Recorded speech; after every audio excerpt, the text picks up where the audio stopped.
Tena kwenye channel yetu Daktari Nipe Shauri. Ndani ya video hii tunataka ona kitu gani unaweza kunywa, kitu gani unaweza tumia ili kuongeza nguvu zako za kiume. Unajua watu wengi, wanaume wengi wao wanatumia madawa ambao walienda uza kwenye pharmacy, banaenda uza madawa kwa pharmacy, banazikunywa juu bakuwe na nguvu ya kufanya kitendo cha ndoa. Lakini kitu ya kushangaza ni juu ile madawa inakuwa na madhara mingi sana, inakuwa na consequences za mingi sana.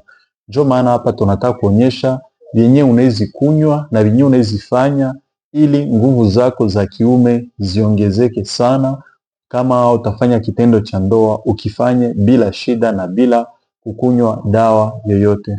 Mimi naitwa Dr. Safari Jackson. Kama ni mara kwanza unaona video zetu, na kuomba uklike kusubscribe, kusabone, uklike kujeme, na kama una swali uandike pasi ya comment, tutakuya kujibia. Kitu ya kwanza unapasha jua ni kuwa ili mwanamume awe na nguvu za kiume, inabidi mwili yake itengeneze hormone jinao testosterone. Hiyo hormone jinao testosterone inatengenezewa wakati mtu akilala. Ndio maana kitu ya kwanza inabidi ufanye ni kusinzia vizuri, kwani wakati ambapo unaposinzia vizuri, hiyo hormone, hiyo testosterone inatengenezewa na mwili inaitengeneza, na inapoitengeneza ndio inaacha unakuwa na erection. Hiyo asubuhi unalamuka na kiungo yako ya siri isha shimama. Ndio maana unaona wanaume wa mingi kila asubuhi saa 10 za asubuhi, saa 9 za asubuhi, hiyo asubuhi anataka kulamuka, kiungo yake ya siri inakuwa ilisha shimama. Ni juu ile wakati yenyewe anakuwa anasinzia, ile hormone ya testosterone inakuwa ilitengenezewa mzuri.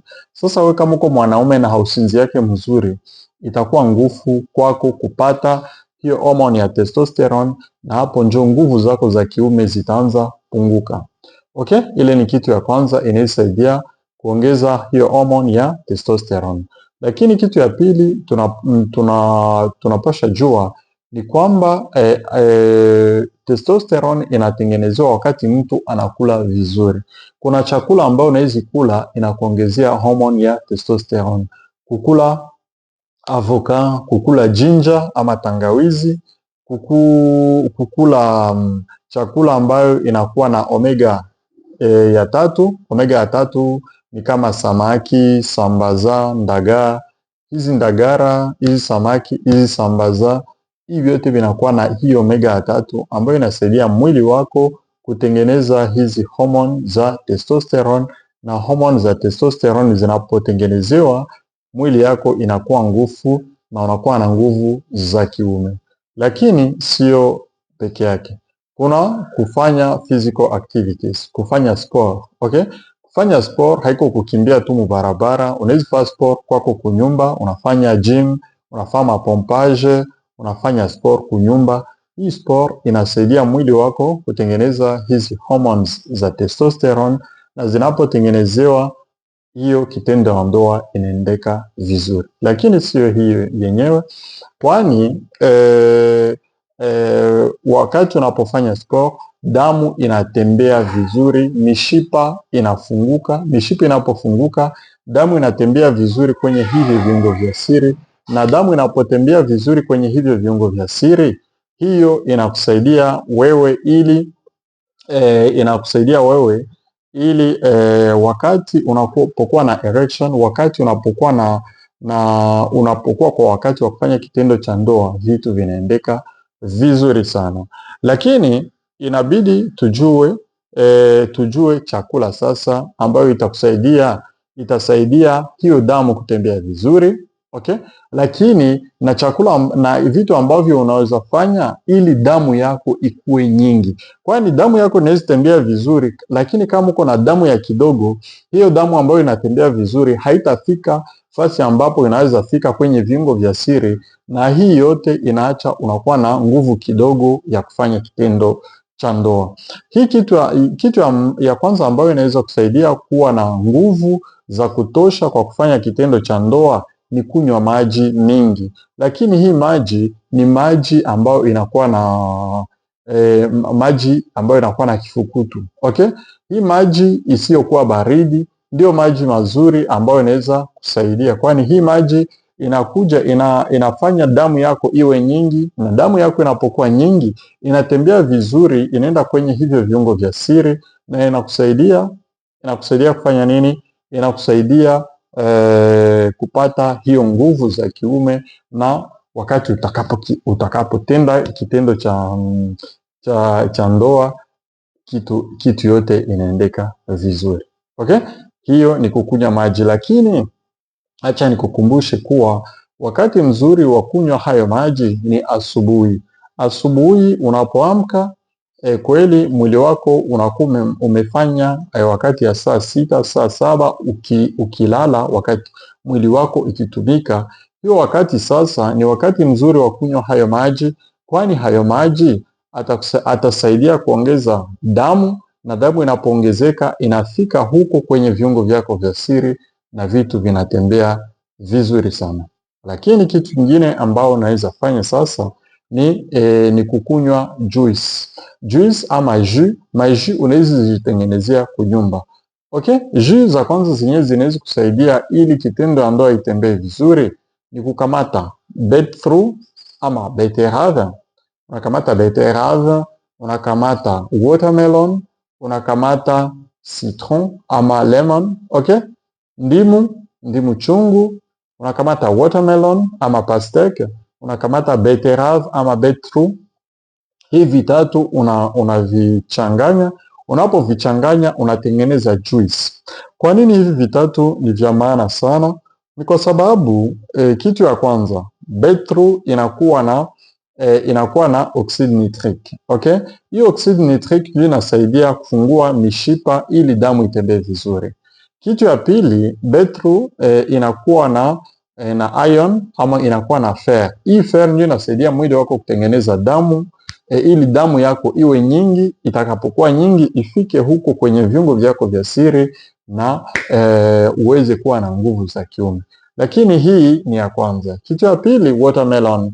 Watermelon inakuwa na kemikali ambayo inaitwa citrulline. Hii citrulline inatumika kama sildenafil ama Viagra. Unapoenda kwenye soko kuuza hizi dawa za kuongeza nguvu za kiume, kuna dawa ambao wanakupatia hii dawa inaitwa Viagra. Hii dawa ambayo inaitwa Viagra inatumika sawa sawa na hii watermelon, hii citrulline ambayo tunapata kwenye watermelon. Nikusema wakati unapochukua beetroot ama beterave unaichanganya pamoja na watermelon, ni kama umechukua kitu moja cha kukuongezea damu na unakamata kitu ingine ya kufungua mishipa ili hiyo damu itembee vizuri. Na wakati unapochanganya na ginger ama lemon unaongeza vitamin C ama vitamin C ambayo inasaidia hiyo mishipa kutumika vizuri, na wakati utakapoenda fanya kitendo cha ndoa kitatembea vizuri sana. Unaona sasa wewe kuna makosa mingi ambayo unafanya. Wewe hukunywi maji ya kutosha, wewe ufanye physical activity, haufanyake sport, unajelaliaka tu pale, weye unakula vinyo, unaona kukunya tu pombe, kuvuta sigara, kuikala fasi moja, kukula chakula ya masukari mingi. Hivi yote njo vinaenda vinaharibisha mwili yako, na wakati vinapoharibu mwili wako, hii mwili wako alama ya kwanza ama ishara ya kwanza ambayo itaonekana kwenye mwili wako kuwa mwili wako umeharibika ni wakati hicho kitendo cha ndoa kitashindikana, hautaweza kifanya. Lakini ni vema nikuambie kitu ingine ambayo inabidi wewe uweze kufanya ni kujitayarisha vizuri kwenye kichwa yako, sababu watu wengi huwa wakienda fanya hicho kitendo cha ndoa hawafuatie steps zote, hawafuatishe etape zote ambazo zinahitajika ili kitendo cha ndoa itembee vizuri. Lakini kitu kingine, unakutana watu wengi, wanaume wengi wanataka wafanye kitendo cha ndoa kama vile walivyoona kwenye filamu, kwenye mafilme ya watu wakubwa, kwenye mafilme za kufanya kitendo cha ngono, na wakati wanapotaka kufanya hayo mambo sawa vile waliyaona kwenye filamu, hii vitu vinaendeka vibaya. Ndio maana wewe inabidi uanze jitibu, okay? Uanze jitibu kwenye kichwa, ujue kuwa hayo wanaofanya kwenye filamu ni filamu kama filamu zingine, sio maisha ya kawaida. Lakini kitu kingine ambao inakubidi we ujue ni kuwa mwanamume mzima anapofanya miaka 2, miezi 6 akikuwa na upungufu wa nguvu za kiume, inambidi aende kwa daktari wamfanyie physical exam check up ili wajue ana shida gani. Saa zingine unaweza kuwa unagonja diabetes, saa zingine unagonja magonjwa ya kisukari, saa zingine unagonja magonjwa ya pressure ama hypertension, saa zingine unagonja magonjwa fulani ambayo inafanya mwili wako usitumike vizuri, na wakati mwili wako hautumiki vizuri, kitu ya kwanza ambayo utaona kwa hiyo ni kuwa nguvu zako za kiume zitaisha. Kama video hii imekufundisha vitu mingi, na kuomba ubonyeze kwenye subscribe, uklike kujeme, na kama una swali andika kwenye comment, tutakujibu. Kwaherini.